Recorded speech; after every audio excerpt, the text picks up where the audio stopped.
इस वीडियो में हम सब चीज़ के बारे में डिस्कस करेंगे, लेकिन सबसे पहले है आपका डॉलर इंडेक्स। जब तक आपको ये पता नहीं चलेगा कि करंट प्राइस से डॉलर इंडेक्स ऊपर जाएगी या नीचे या साइडवे, तब तक आपका ट्रेड करना बेकार है। आप टेक्निकल के बेस पर ट्रेड कर सकते हैं, कोई प्रॉब्लम नहीं है। सब लोग करते हैं इसीलिए प्रॉब्लम है, क्योंकि एक समय ऐसा आता है टेक्निकल 50-50 पे आकर रुक जाता है और तब आपको ये नहीं बताता कि मार्केट ऊपर जाएगा या नीचे। हमारे समय की इकोनॉमिक पावर यूएसए और 1950 में ये इकोनॉमिक सुपर पावर थी, मिलिट्री सुपर पावर थी, लेकिन 2023 में अब ये इकोनॉमिक सुपर पावर नहीं रही। लेकिन जब ये सुपर पावर थे, इनके पास दो हथियार थे। पहला एटम बम, जो लगभग सब देशों के पास है अब, और दूसरा था इनका डॉलर।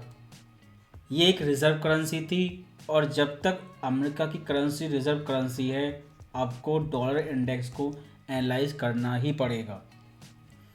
न्यूज़ में कह रहे हैं कि डॉलर कलेप्स हो चुका है।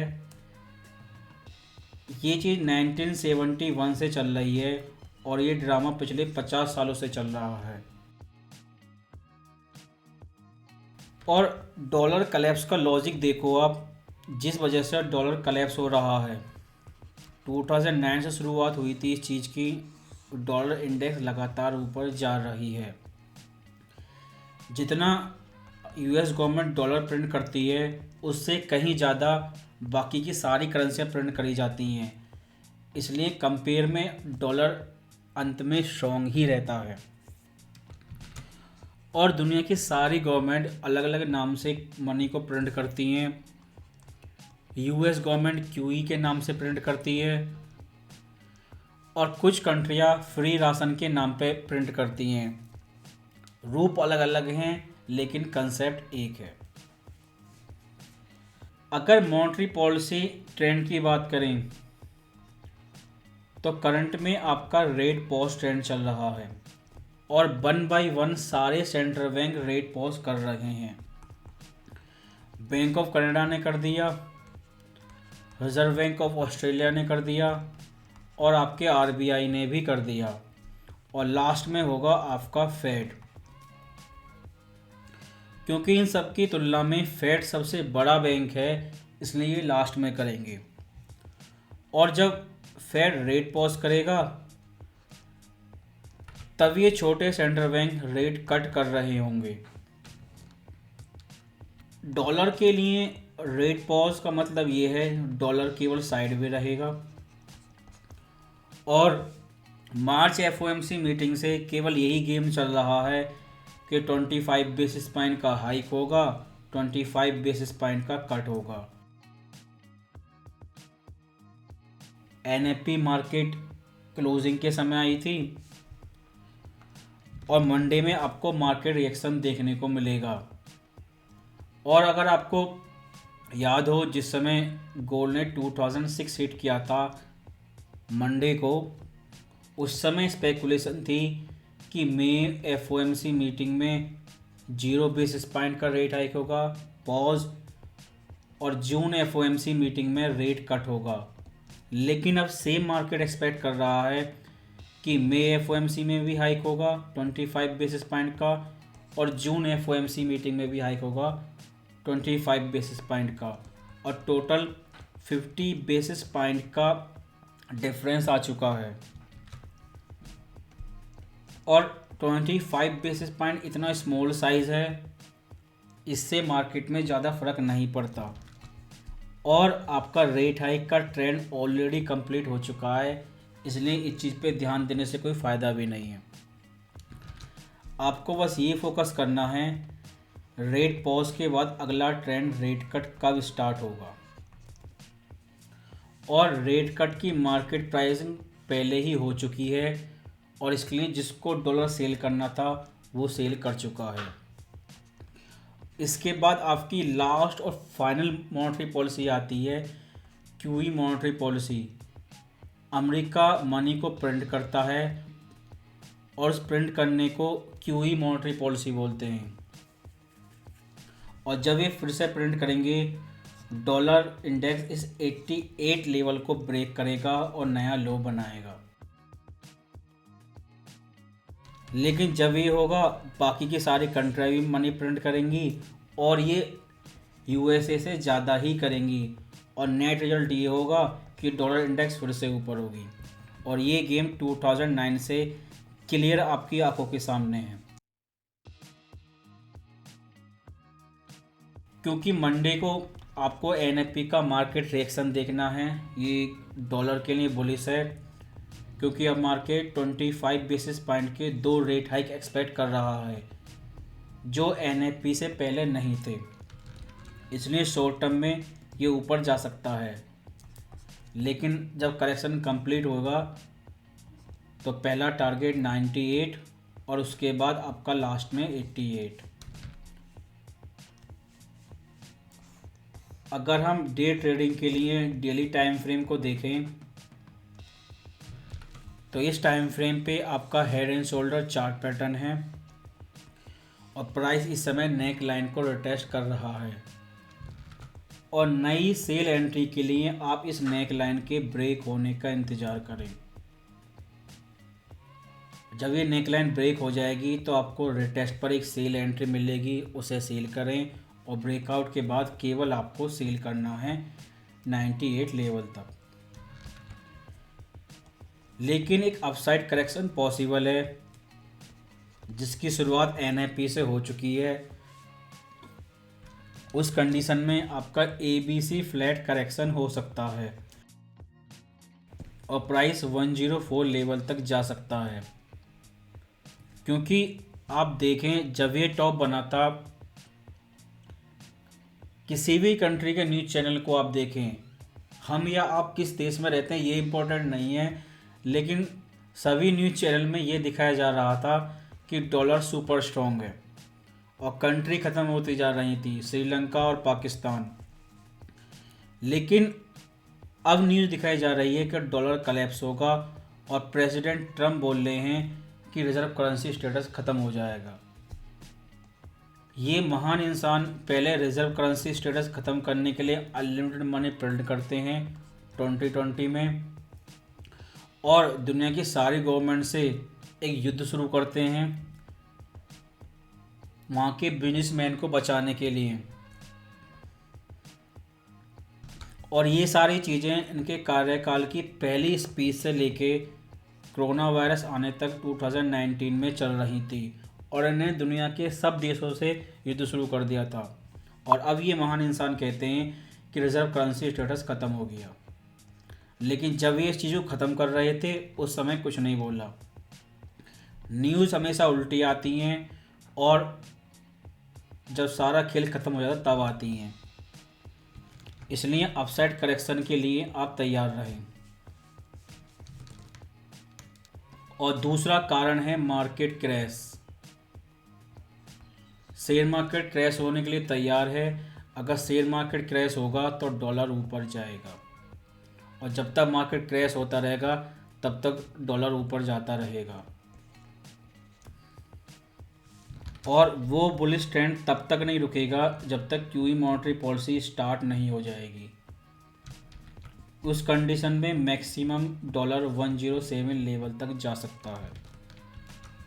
इसीलिए बोल रहे हैं कि जब तक ये लेवल 101 ब्रेक नहीं हो जाता तब तक नई डॉलर पे सेल एंट्री ना लें।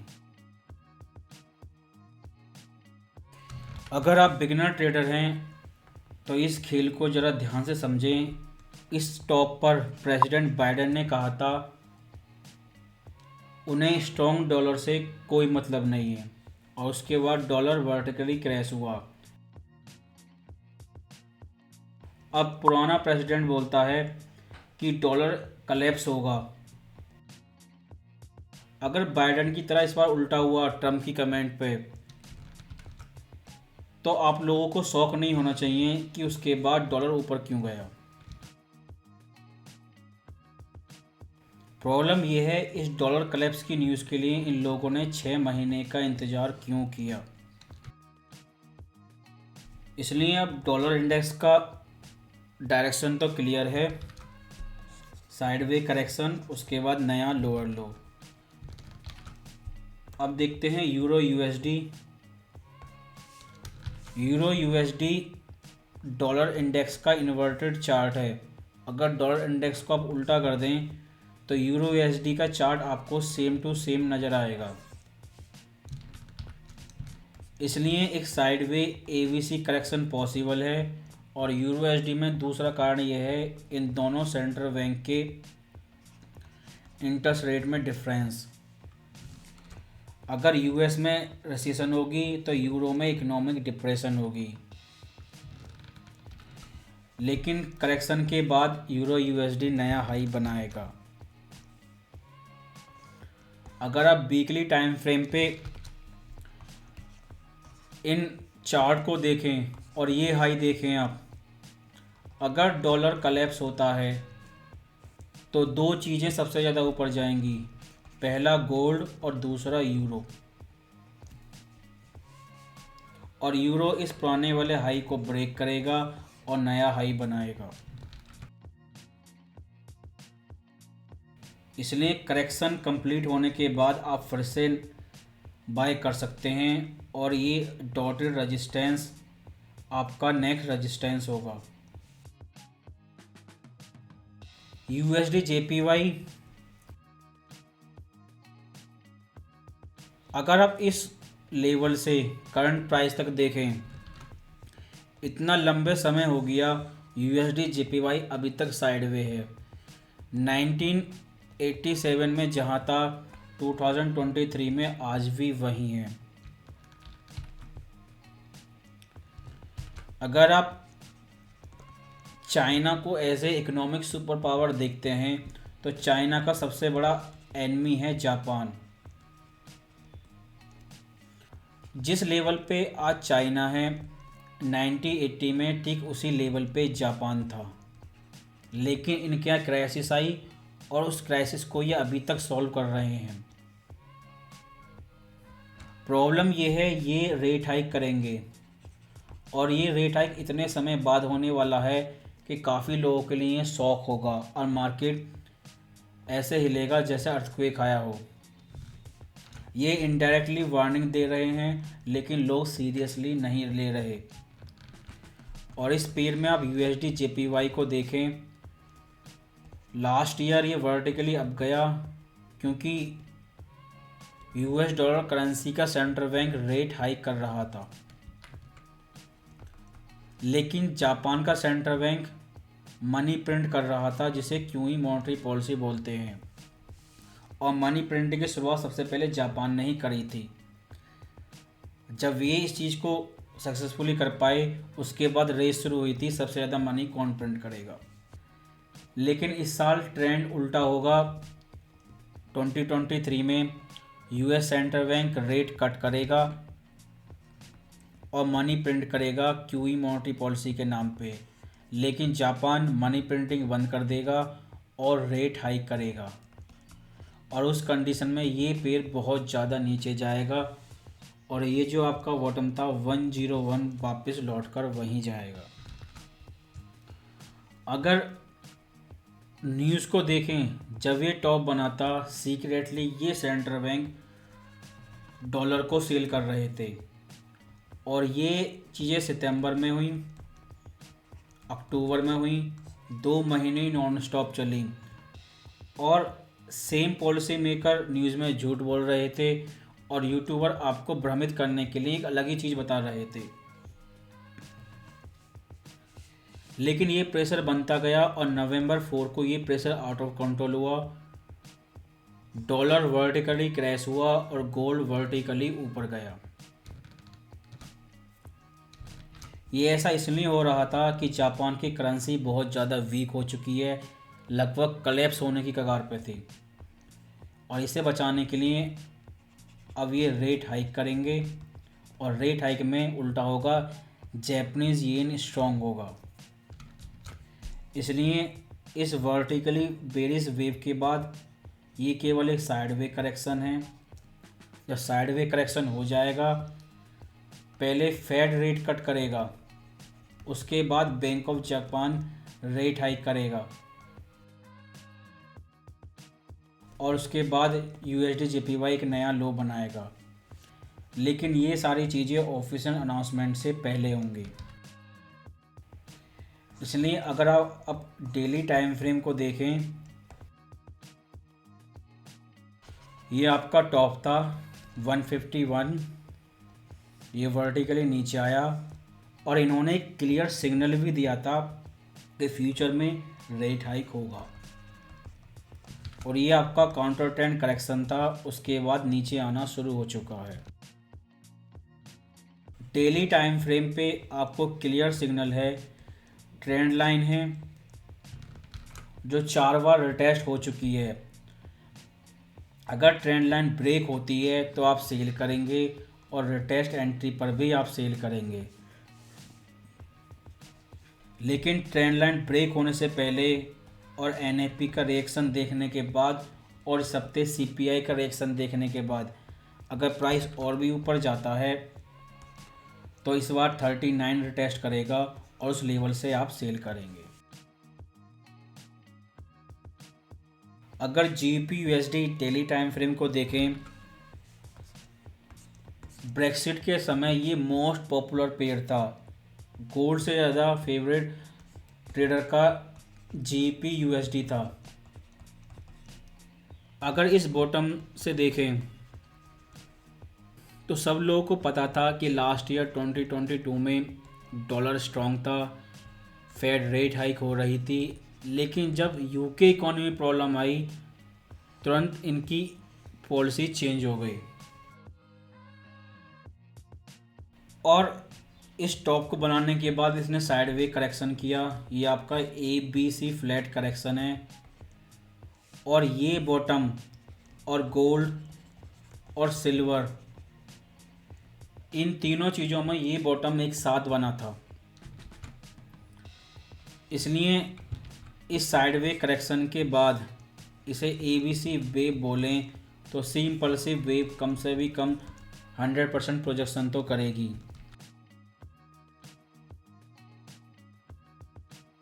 यूएसडी कैट को आप देखें, करंट प्राइस एक्शन से पहले इस पास्ट के बेरिश ट्रेंड को आप देखिए।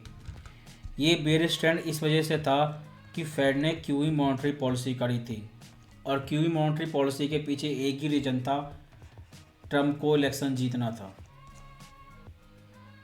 जब इन्होंने अनलिमिटेड मनी प्रिंट किया था और स्टिमुलस चेक प्रिंट किए थे, उस समय शांत थे, लेकिन अब व्हाइट हाउस से बाहर आने के बाद इन्हें डॉलर कलेप्स होता नजर आ रहा है।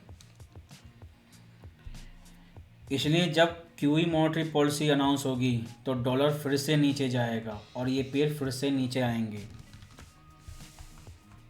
और ये पेयर पहले नीचे आया, ये आपकी रेट कट की मार्केट प्राइसिंग थी और उसके बाद काउंटर ट्रेंड करेक्शन करके ऊपर गया। इस बीच लोगों को 6% टर्मिनल रेट के जरिए भ्रमित किया गया और ये टॉप बनाने के बाद फिर से नीचे आ रहा है। अगर इस टाइम फ्रेम पे, वीकली टाइम फ्रेम पे अगर आप इस ट्रेंड लाइन को देखें तो ये ट्रेंड लाइन 3 बार रिटेस्ट हो चुकी है, लेकिन अगर एक काउंटर ट्रेंड करेक्शन करता है इस हफ्ते तब आप दोबारा से सेल करेंगे। लेकिन रियल सेलिंग इस ट्रेंड लाइन के ब्रेक होने के बाद ही होगी। यूएसडी CHF अगर डेली टाइम फ्रेम को देखें, डबल टॉप बनाने के बाद ये फिर वर्टिकली नीचे आया था क्योंकि ये सेंट्रल बैंक डॉलर को सेल कर रहे थे। लेकिन अब फेड की मॉनेटरी पॉलिसी ऐसी होगी कि इन लोगों को डॉलर सेल करने की ज़रूरत ही नहीं है, डॉलर अपने आप ही वीक होगा। इस टॉप से बॉटम प्राइस नीचे आया, ABC साइडवे करेक्शन किया। जब 500 के NFP के बाद ट्रेडर को ये लगता था कि 6% टर्मिनल रेट जाएगी, लेकिन जब वो भ्रम दूर हो गया और आपको राज़ी करने के लिए सिलिकॉन वैली बैंक की न्यूज़ दे दी गई, जबकि ये नहीं बताया ये बैंक तो पहले से ही कलेप्स हो रहा था। अचानक एक हफ्ते में ऐसा क्या हो गया? और यूएस गवर्नमेंट को ये चीज़ 2019 से पता थी। अगर बिगिनर ट्रेडर की तरह आप देखें, आपको ये कैसे पता लगा कि सिलिकॉन वैली बैंक कलेप्स हो गया? जो सोर्स थे वो यूएस की न्यूज़ एजेंसियां थीं। उन्होंने जो आपको बता दिया आपने मान लिया। अगर ये न्यूज़ एजेंसी आपको नहीं बताती तो सिलिकॉन वैली बैंक कलेप्स ही नहीं होता। इसलिए न्यूज़ को जानबूझ के इस तरह से डिज़ाइन किया जाता है और अपने फिक्स टाइम पे इन्हें मार्केट में छोड़ा जाता है, और तभी से मार्केट की डायरेक्शन फिर चेंज हो गई और इस साल 2023 में रेट कट कंफर्म है। लेकिन जून एफओएमसी मीटिंग में नहीं होगा और ये सितंबर एफओएमसी मीटिंग में होगा, और तब तक ये पेड़ नीचे जाते रहेंगे। और इस चार्ट पे ये ट्रेंड लाइन आपका रेजिस्टेंस है डायनेमिक, फिर से रिटेस्ट करता है तो आप सेल करेंगे।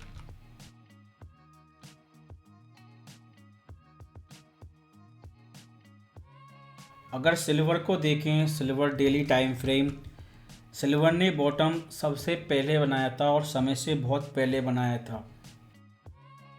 ये बॉटम समय से इतना ज़्यादा आगे था कि ट्रेडर को यकीन भी नहीं हुआ था, लेकिन प्राइस लगातार ऊपर गया और एफओएमसी मीटिंग के बाद भी हाई बना के ट्रिपल टॉप बनाया था और उसके बाद वर्टिकली क्रैश हुआ। ये केवल प्रॉफिट टेकिंग थी और सब जानते थे कि 500 के एनएफपी फेक एनएफपी थी, लेकिन इसके जरिए रिटेल ट्रेडर को ख़त्म किया गया और अब नया हाई बना रहा है।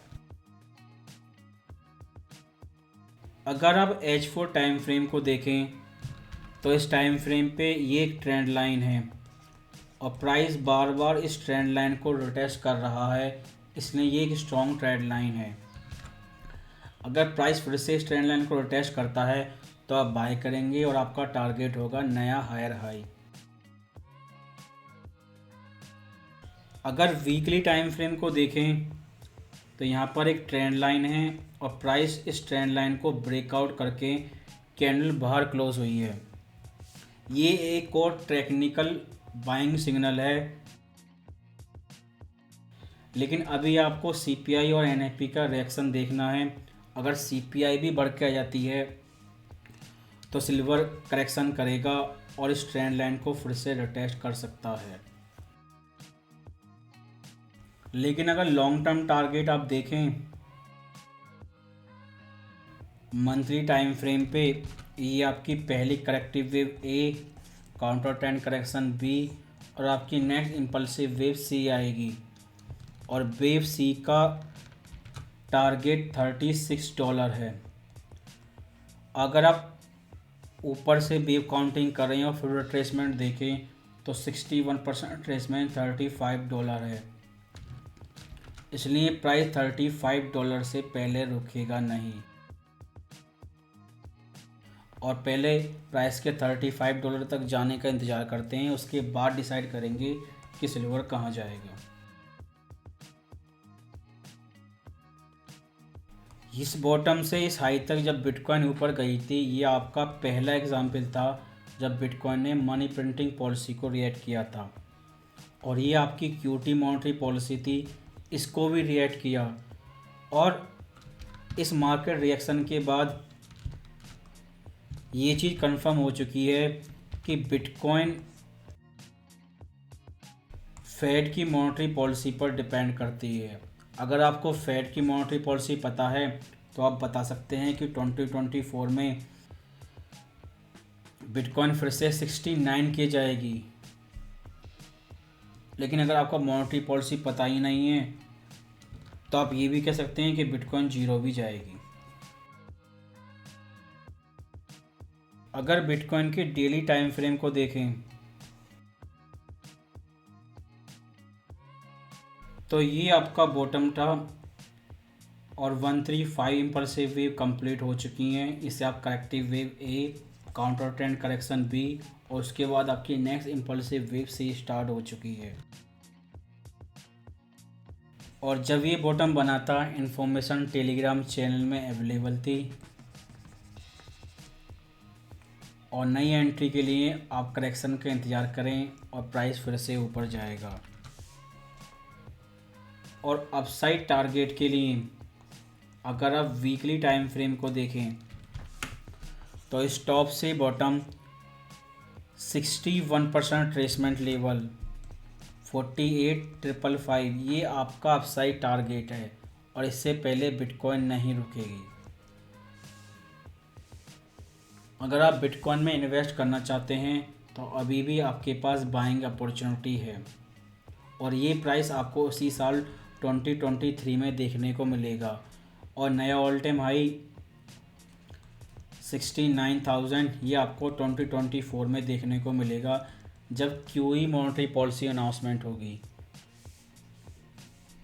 लेकिन अगर आप गोल्ड, सिल्वर और बिटकॉइन इन तीनों चीज़ को कंपेयर करें, गोल्ड एंड सिल्वर को इन्फ्लेशन से, महंगाई से बचने के लिए ख़रीदा जाता है, लेकिन बिटकॉइन महंगाई के लिए नहीं खरीदी जाती, ये कम्युनिज्म से बचने के लिए खरीदी जाती है।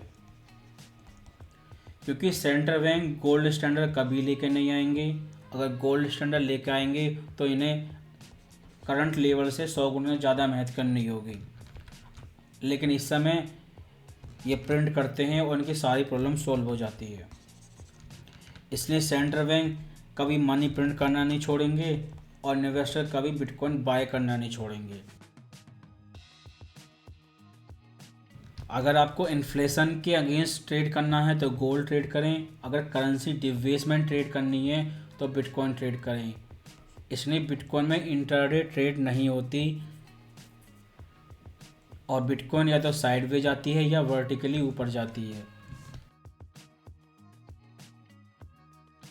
और सबसे बड़ा डिफरेंस बिटकॉइन और गोल्ड में ये है, CBDC जो सेंट्रल बैंक की डिजिटल करेंसी होगी, जब ये ऑफिशियली अप्लाई करी जाएगी तब लोगों को समझ में आएगा कि बिटकॉइन की वैल्यू क्या है। लेकिन तब तक बिटकॉइन $1,00,000 से ऊपर ट्रेड कर रही होगी, क्योंकि हो सकता है आपके पास 100 करोड़ का गोल्ड हो, लेकिन उस फिजिकल गोल्ड को लेके आप बॉर्डर क्रॉस नहीं कर सकते।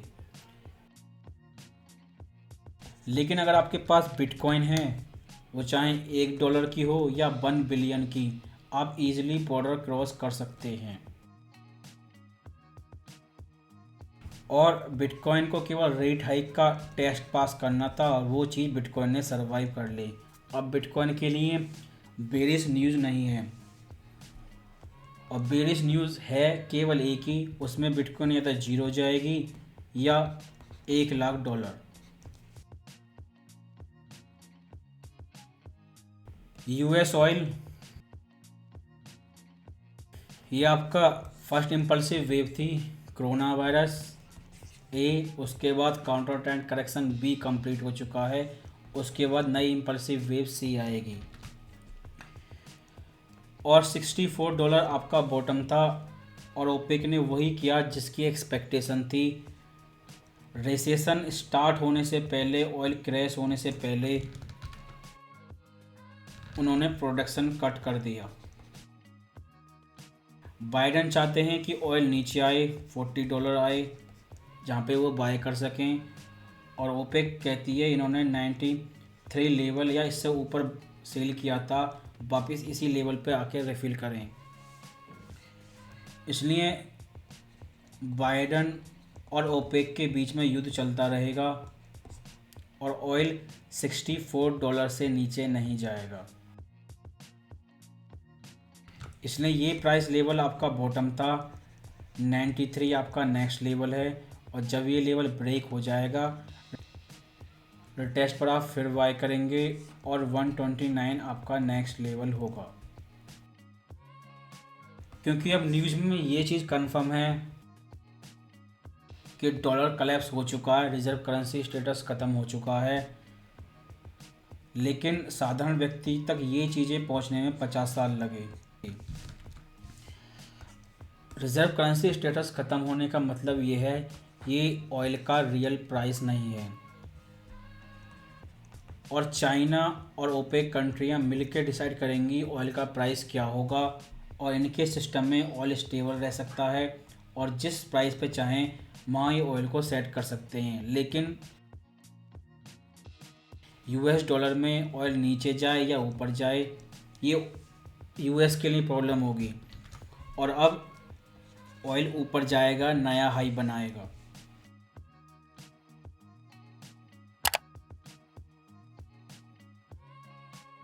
अगर SP 500 मंथली टाइम फ्रेम को देखें,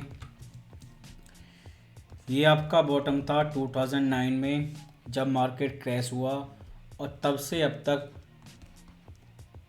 यूएस इकॉनमी और स्पेशली ग्लोबलाइजेशन, 0% इंटरेस्ट रेट और मनी प्रिंटिंग इन दोनों पे चल रही हैं। लेकिन 2023 में मनी प्रिंट होना बंद हो चुका है और इंटरेस्ट रेट अब 5% है, और जिस इकॉनमी को 0% इंटरेस्ट रेट की आदत हो वो 5% इंटरेस्ट रेट पे नहीं चल सकती। इसलिए मार्केट क्रैश होना एक बिग पॉसिबिलिटी है। टाइमिंग क्या होगी ये किसी को पता नहीं है, लेकिन मार्केट क्रैश ज़रूर होगा। और लास्ट टाइम जब ये बॉटम बना था, सेम ये चीज़ रिपीट करी गई थी, 0% इंटरेस्ट रेट और क्यूई मॉनेटरी पॉलिसी के नाम पे मनी प्रिंटिंग।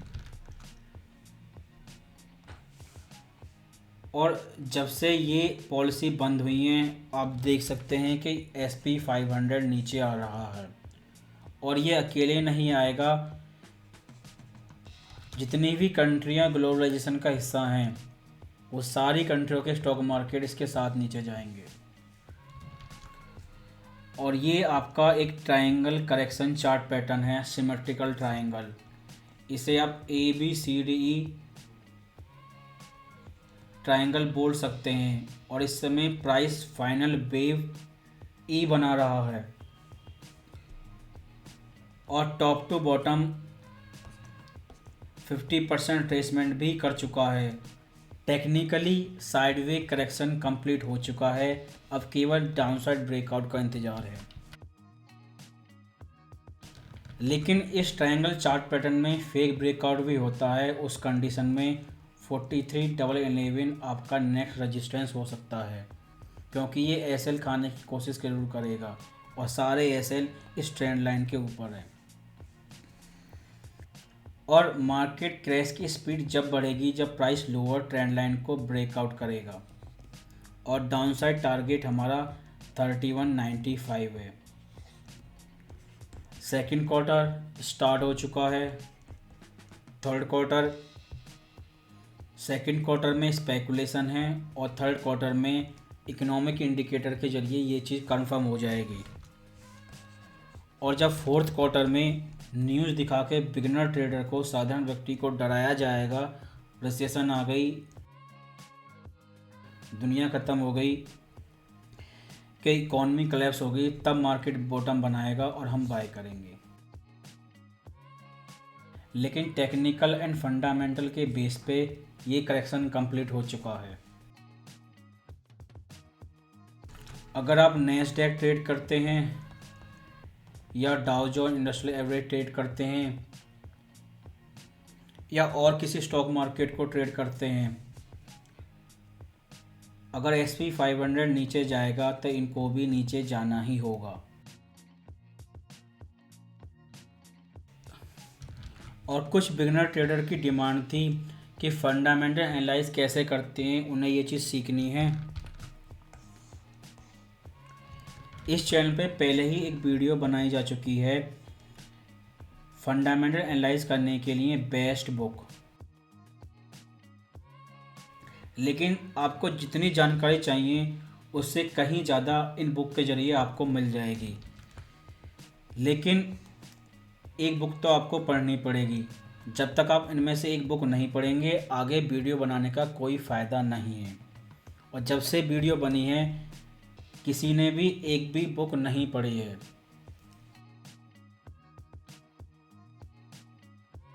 अगर ये सारी बुक नहीं पढ़ सकते जो इस वीडियो में बताई थी, तो कम से भी कम आपको कम्युनिस्ट मैनिफेस्टो तो पढ़ना ही पड़ेगा। जब तक आप कम्युनिस्ट मैनिफेस्टो नहीं पढ़ेंगे और कम्युनिज्म काम कैसे करता है, आप सेंट्रल बैंक को नहीं समझ सकते। और जब तक ये नहीं समझेंगे सेंट्रल बैंक कैसे काम करता है, फंडामेंटल एनालाइज करने का कोई फ़ायदा नहीं है, टोटल टाइम वेस्ट है। और जो बहानेखोर हैं वो यूट्यूब पे इस फ्री मूवी को देखें। अगर रामानुज जी कर सकते हैं तो आप भी कर सकते हैं। इनके पास तो पढ़ने के लिए कागज़ भी नहीं थे और हम लोग इनसे लाख गुना ज़्यादा बेहतर कंडीशन में हैं।